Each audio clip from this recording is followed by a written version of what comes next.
Brutus's name came to me in a dream.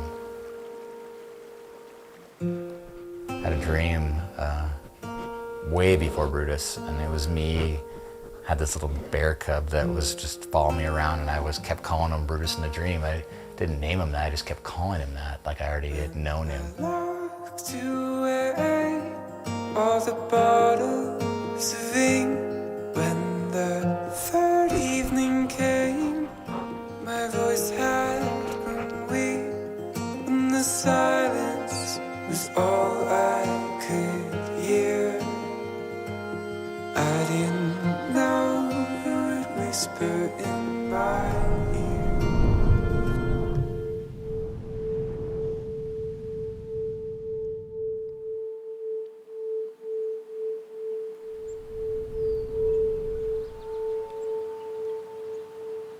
My name's Casey Anderson.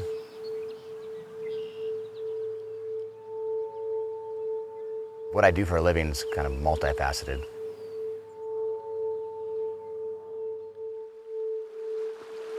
Naturalist, wildlife filmmaker, just a wildlife lover in general. And founded a grizzly bear sanctuary about 13 years ago, so that's also another part of my life. As soon as I can remember, as soon as I was walking, I was allowed to kind of wander off and explore. And for me, that was the very seed that started this passion. You know, every time I walked out the back door, my friends were animals.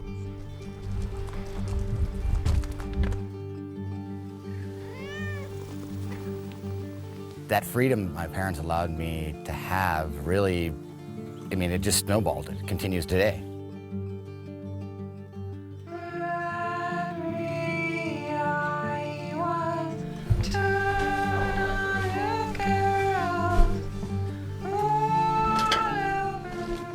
I wrote a little article once. It was it said Montana ranch land, the last best wilderness.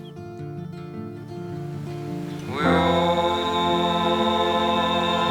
look at life.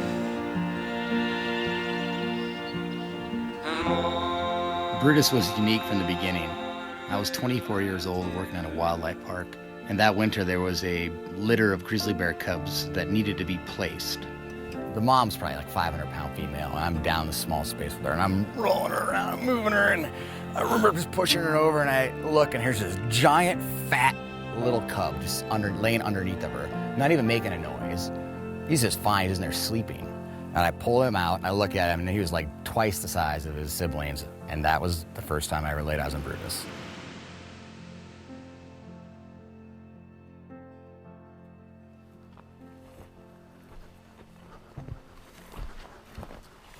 It's fun to go on an adventure, huh?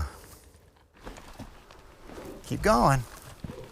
We've been together for 13 years, have grown up together, and share a bond. I'm not gonna catch you though if you fall. But here we are, it's a human and a grizzly bear. Little cave up here, explore a little cave. But then you just like kind of don't overthink it and just let it happen. Pretty cool in here, huh? And pay attention to it. Any bears in there? And never forget he's a grizzly bear. And it happens, you know, and that's what happened.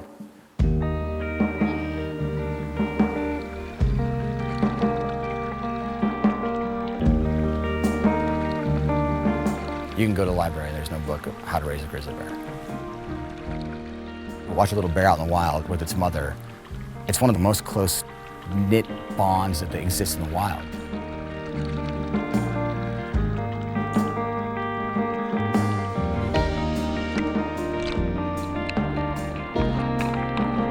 You look at what that animal needs, you know, they need security, they need food and water, but they also need attention, they need love.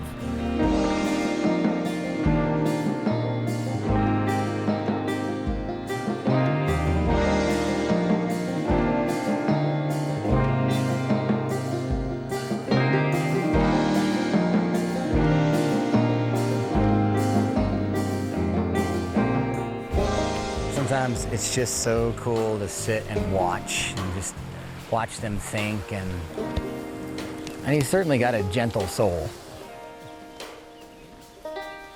And people think about grizzly bears, think of these like massive machines that are just like destroying everything and breaking everything. And it's not all big bites and chomps and swipes. It's gentle movement and curiosity and investigation.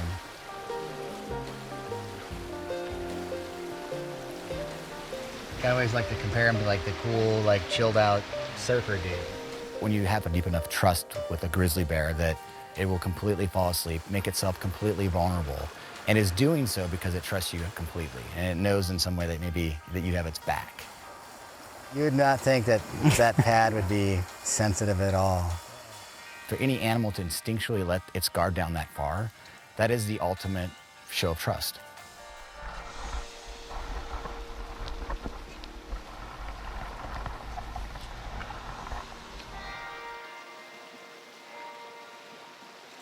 Here we are, me and my best friend in the stream.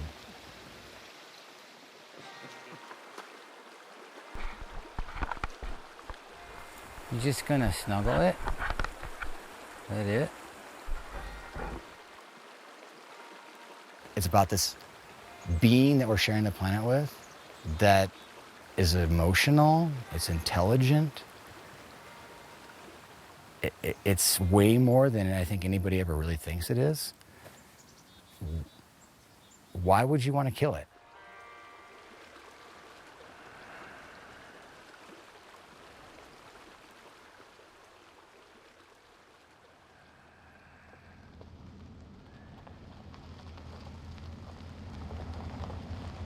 When you talk about what we call the Yellowstone grizzly bear, you're really talking about a bear that lives within the Yellowstone ecosystem. Engine tone is one thing, but voices are another, so we just want to just keep it quiet, keep it down, keep it low. That ecosystem includes Montana, Wyoming, and parts of Idaho. Where is it? Right there? Yeah. Here, let's do these. Those ones are the good ones? Oh, yeah. You see the dark spot, right? Oh, yeah. Look at those dark spots. There's 40 grizzly bears right there. The Yellowstone grizzly population lives on this island of land that's protected by the National Park Service. And when I say island, I mean everything around it isn't necessarily protected. In fact, a lot of it is agricultural land or developments. What that does is it basically cuts off connection to other ranges or populations of other grizzly bears. So, you know, just to the north is another great population of bears up in northern Montana. But these two populations have no way to interact because there's no connection. There's no way for them to move across the landscape. And just like any population of grizzly bear in the world right now, it's just getting squeezed by development, which is a scary thing, you know? It's pushing them down closer to humans.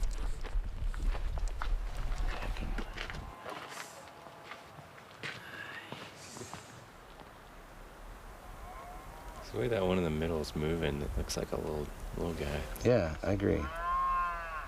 I think it is. Mom and 3 probably 2-year-olds. The grizzly bear, what we know as grizzly bear, is kind of your classic interior, off the coastline brown bear. They have this grizzled colored fur, where they get their name. One of the distinguishing characteristics of a grizzly bear is that big hump on their shoulder. It is a muscle, and that is designed for working these big front paws and those big claws that they have to get food.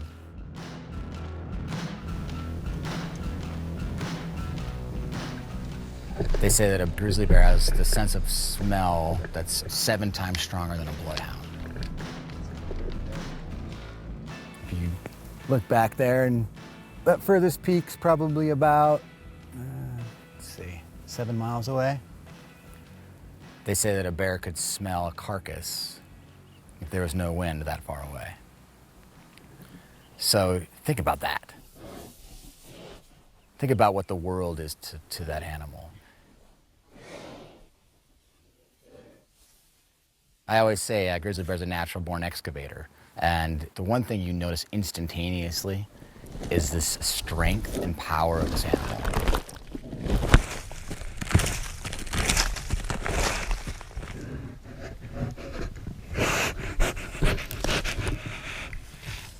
Hibernation is stemmed from lack of food source.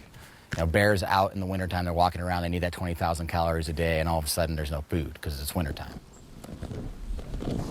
It's like, hey, I'm gonna go down the ground, go into the semi-dormant state, doesn't eat, doesn't drink, doesn't urinate or defecate, and comes out and it's alive. It's insane.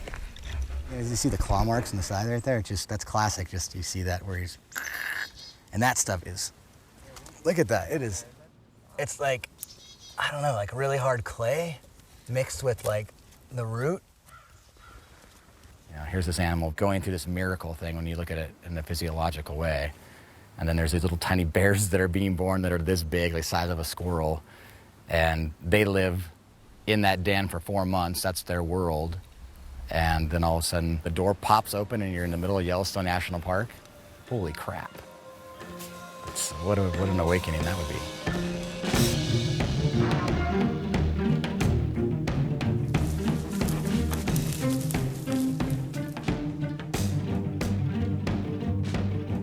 Bella is his little orphan cub that was rescued from Alaska. No one knew what happened to the mother, but she was likely killed by a hunter in the spring hunt. And that meant certain death for this bear. And next thing you know, here comes a little grizzly bear cub, found herself alone. Next stop was Montana Grizzly Encounter. I had been around little bear cubs. I had been around little bear cubs in captivity. I've been around, in rehab. I've gotten to know them in different ways. And you look forward to that moment because it's fun. They're little tiny little bears are cute at that point. Tickle, tickle. I got your toes.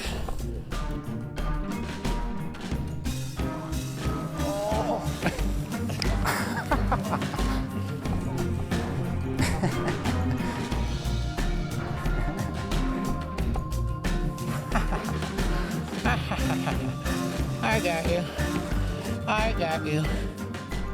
Understanding them for being grizzly bears and communicating them in grizzly bear is very important. And, with little Bella, we walk up to each other and we just play this game of space. So here I am, a frail 200-pound guy that could never even compete.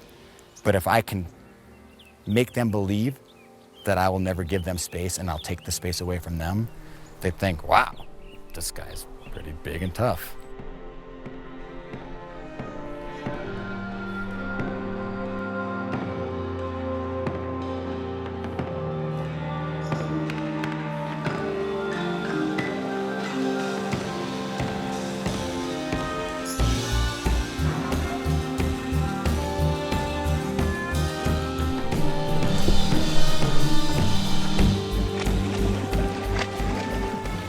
It was just me and her in the middle of nowhere, having fun, just playing, splashing.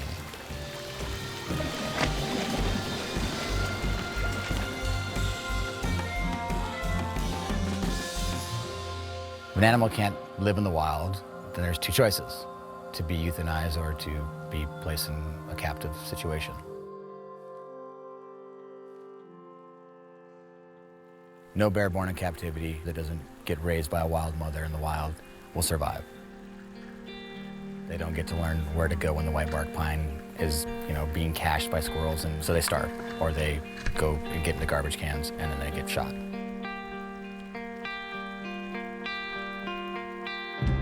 Ranchers are out checking their fence, are now seeing grizzly bears in grizzly bear country, and it scares them. They don't really know what that means. And if they have that human grizzly conflict, that usually means death for that cub.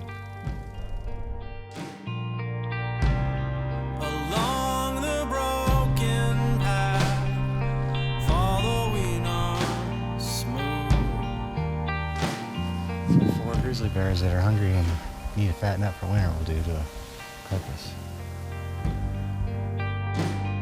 They went on the Endangered Species list in 1975. Through all these models and formulas and statistics, it's now been determined that based on the size of the Yellowstone ecosystem, that now the population of grizzly bears has reached a saturation.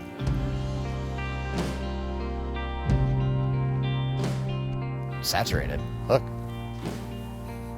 Wait a minute. Oh, UPS truck. I think you really got to build a giant buffer zone before you take protections away. They always say that the bear is kind of an umbrella species. You know, if its protection remains, there's so many other things that are protected underneath that. So many little animals that are not iconic, off the radar, plants, everything. So taking that bear out, you're gonna see other things go extinct, like amphibians and butterflies. What we know about grizzly bears is what we've heard about what they've done wrong. You see it in the movies, you read it on the headlines, and it does strike fear in people. We think of them as man killers and bloodthirsty beasts. And if you are afraid of something, then why would you want to protect it? Why would you want it to be around? Why do you want to go camping in a place that has a monster living in it? So you can't blame people who fear grizzly bears to not want to have them around. The real battle is helping people understand that they're not monsters, and hopefully taking that fear and changing it into respect so that they realize that they need them around and do what it takes to keep them around.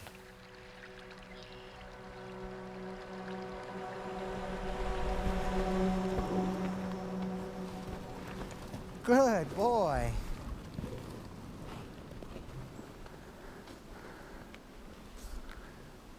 Come over here.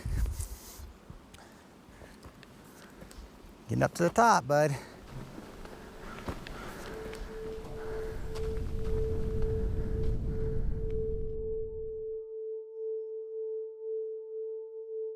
My dream's been the same forever.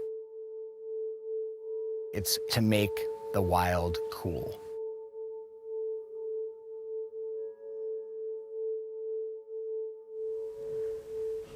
Look at that view, bud.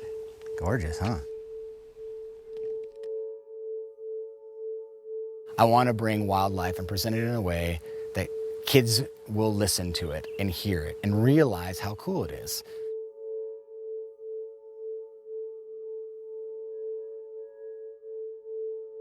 Let the voiceless be heard. If the voice is heard, then it'll be fine. People are they're not dumb. They're gonna do the right thing. Good boy. Good boy.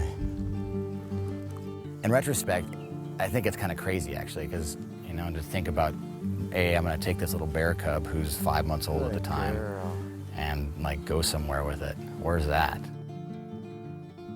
When building the sanctuary, you know, you take and prioritize what a bear needs, and you try to give him that in that order, and try to give him as much as you can, knowing and never believing you can give him it all.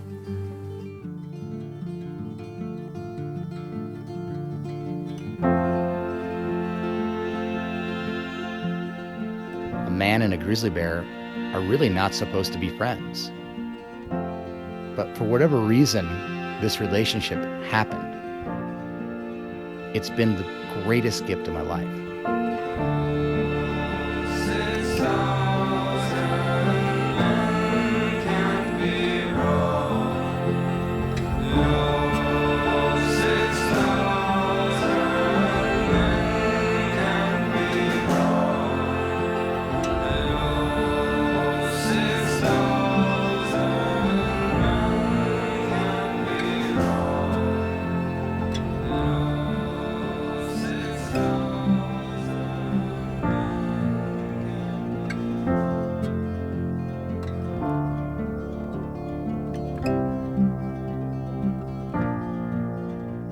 When I talk about that first dream with Brutus, many people ask, well, why would you name him Brutus? Don't you know the history behind that? The ultimate betrayal? Casey, Caesar, you know, it's like, well, we're gonna change that. It's gonna be the greatest bond and brothership of all time. We're gonna rewrite history.